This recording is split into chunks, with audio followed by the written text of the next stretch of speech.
The Enigmatic Beast of Gevaudan, a tale of terror and mystery.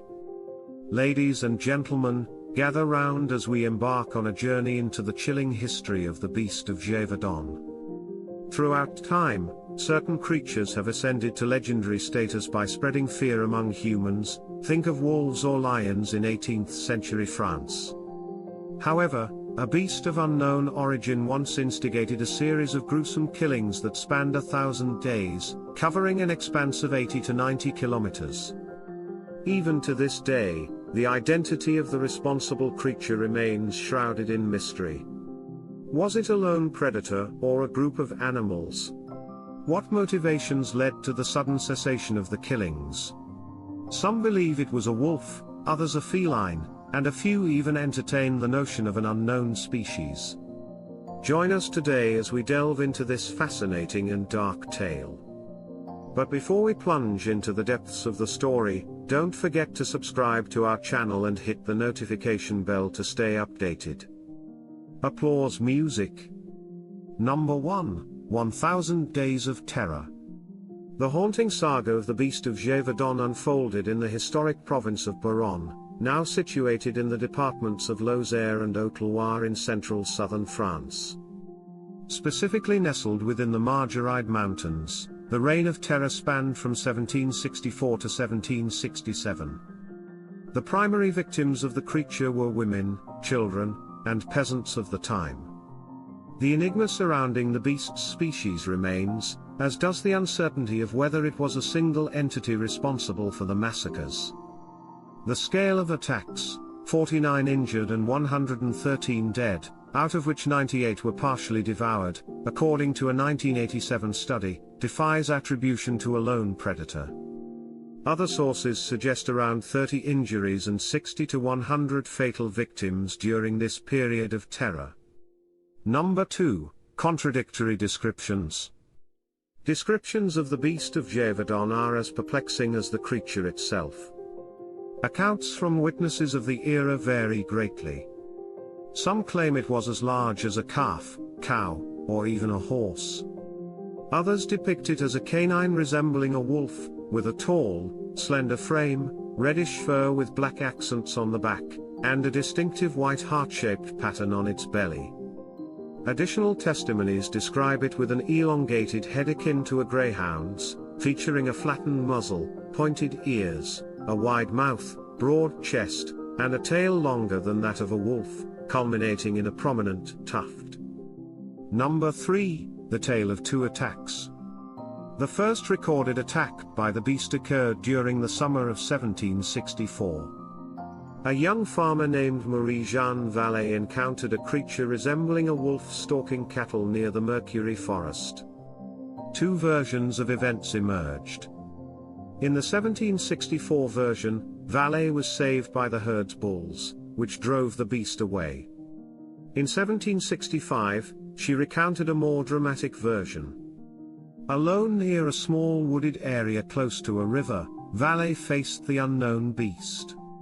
Armed with a makeshift spear, she valiantly fought the creature, which fled after sustaining a leg injury, disappearing into the river. The beast then targeted a 14-year-old shepherdess named Jeanne Boulet in Les Hubacs, near Langogne, taking her life. Number 4, the Forgotten Hero. Enter Jacques Portefaix, an unsung hero born in 1753 in Villard. At the age of 12, he faced the beast alongside 7 friends. Their coordinated efforts, led by Portefaix, involved making noise and hurling stones to fend off the creature. Their unity thwarted the beast's attack, leading to its retreat. In recognition of his bravery, King Louis XV awarded Portefaix an annuity of £300 and distributed around £350 among his friends. Additionally, the king funded Portefaix's education, an uncommon privilege for commoners in that era. Number 5, the power of the press. As France grappled with loss of overseas territories and economic turmoil, the beast's reign of terror became a matter of national concern. François Morenus, founder and editor of the newspaper Courrier de l'Avignon, initiated a series of articles detailing the beast's gruesome acts. This precursor to true crime stories spread across Europe, eventually drawing the attention of King Louis XV. The king harnessed the situation as a political tool, utilizing the hunt for the beast to assert his authority and control over his subjects. Number 6, The Hunt and its Hunters. The Beast of Gevaudan had several hunters attempting to end its reign. Captain Jean-Baptiste Duhamel, leader of the Prince of Clermont's dragoons, was among the first. Despite his efforts, his guards' incompetence and local reluctance hindered progress. Later, King Louis XV dispatched Jean-Charles Marc-Antoine Vormail de Neville and his son Jean-François, seasoned wolf hunters. Despite capturing and killing several Eurasian wolves in the region, the true beast remained elusive, as attacks persisted. François-Antoine's arquebusier, François-Antoine, stepped in. Arriving on June 22, 1765, he took on the daunting task of confronting the menacing creature. Number 7, The Grey Wolf. Finally, on September 20 or 21, François-Antoine shot a large grey wolf near Chazes. This formidable creature stood 80 centimeters tall, measured 1.7 meters in length, and weighed around 60 kilograms. The seasoned hunter expressed his astonishment at never having encountered a wolf of such magnitude before. He believed that this grey wolf could very well be the fearsome beast responsible for the havoc. Survivors of the attacks identified the scars inflicted by victims defending themselves as proof of the wolf's guilt. The wolf's body was preserved and sent to Versailles, where François-Antoine was hailed as a hero. Subsequently, he returned to the forests of Hapoix to pursue the female counterpart of the beast and its 2 adult cubs. He successfully eliminated the she-wolf, which, interestingly, possessed a dual set of dew claws, a hereditary malformation found in the Briard dog breed. The remaining male cub was thought to be dead, having been shot, but it managed to escape among the rocks. Number 8, New Victims. While François-Antoine seemed to have vanquished the threat posed by the grey wolf and its cubs, another creature was still at large. Whether it was a wolf or an entirely unknown animal, the attacks resumed on December 2, 1765. 2 children aged 6 and 12 were targeted by the beast. The creature pursued the younger child, but the elder managed to drive it away to a degree. Subsequent sightings indicated that the beast displayed no fear in attacking livestock or other humans. This reign of terror led to a dozen deaths near the town of Sougs. Number 9, Jean Chastel. On June 19, 1767, the Marquis d'Upche, a local nobleman, orchestrated a hunt to put an end to the menace. During this event, Jean Chastel finally delivered the fatal shot that claimed the infamous beast's life on the slopes of Montmouchet. The creature's remains were transported to the Marquis d'Upche's castle. A surgeon named Savage performed a necropsy on the creature. The post-mortem report, transcribed by notary Etienne Marin, indicated that the examination results were consistent with those of a large wolf or a wolf-dog hybrid. Unfortunately, the remains were incomplete when they came into the possession of Ballina, preventing a definitive identification. Examination of the creature's stomach revealed the remains of its victims. Number 10, The Beast in Literature. The Beast of Gevaudan has left its mark on literature.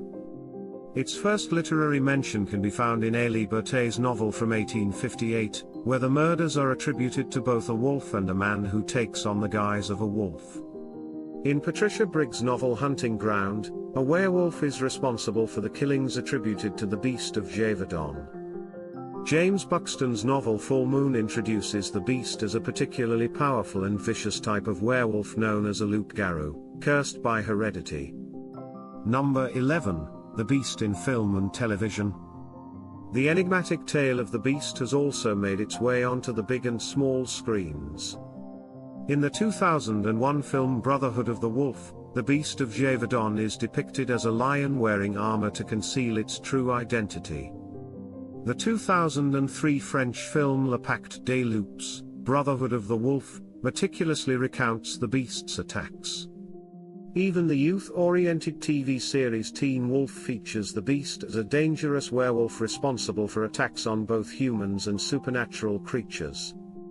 Number 12, The Beast of Gevaudan, a wolf. Various hypotheses have emerged regarding the identity of the Beast of Gevaudan.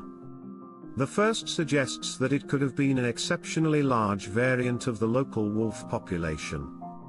Notably, Etienne Mérin's report described the creature as an extraordinary wolf, distinct in figure and proportions from the typical French wolves. Another theory posits that multiple wolf families were involved, thereby refuting the notion of a single beast being responsible for all the killings. A different hypothesis proposes that the attacks were perpetrated by one or more hybrids resulting from the crossing of a large domestic dog with wild wolves. Number 13, Lions or other exotic creatures. Jean-Baptiste Duhamel, leader of local infantry, subscribed to the belief that the Beast of Gevaudan might have been a hybrid involving lions rather than wolves. National Geographic lends credence to this theory, suggesting that the creature's reddish fur, attack patterns, and preference for open spaces might align more closely with a young male lion. Given that lions were relatively unfamiliar in France, locals could have confused them with wolves, the prevalent predators of the region. The possibility of an exotic lion being surreptitiously transported to the area by a wealthy collector adds to the intrigue. If indeed the creature was a young male lion, its fledgling peach-fuzz mane could explain its unique color and coat, as well as its mode of attack. Number 14, Tibetan Mastiffs. In our digital age, we stumble upon a unique canine breed that might fit the description of the Beast of Gevaudan, the Tibetan Mastiff. These dogs, distant relatives of the Saint Bernard, boast a lion-like mane and occasionally sport reddish-brown coloring reminiscent of the historical reports. Native to regions like Tibet, China, Mongolia, and Russia, these mastiffs can weigh over 90 kilograms and reach speeds of up to 42 kilometers per hour. While used as herding dogs for sheep, they display hostility towards unfamiliar humans and other dogs, often inflicting grievous injuries or even death. This breed's potential connection to the beast underscores the possibility that it could have been misidentified by rural communities.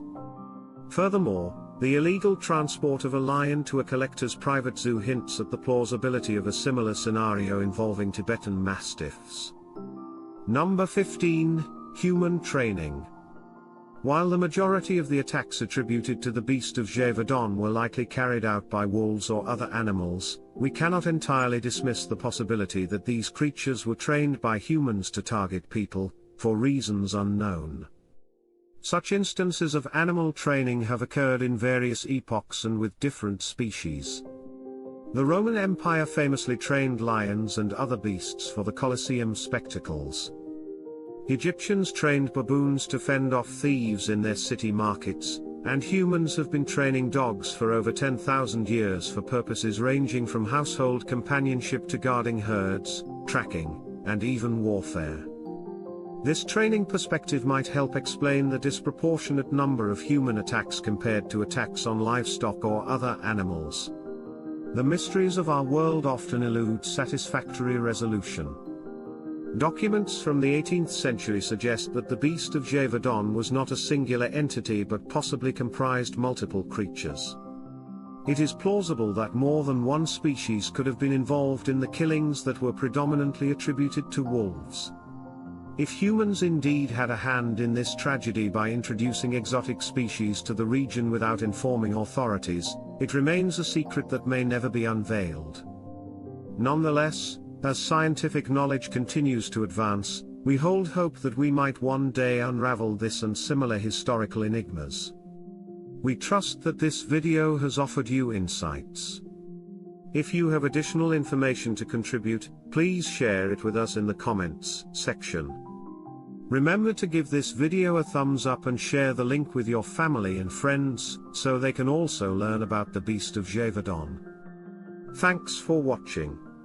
If you found this video interesting, make sure to subscribe to our channel and give this video a like. We'll be back soon with more curiosities from history.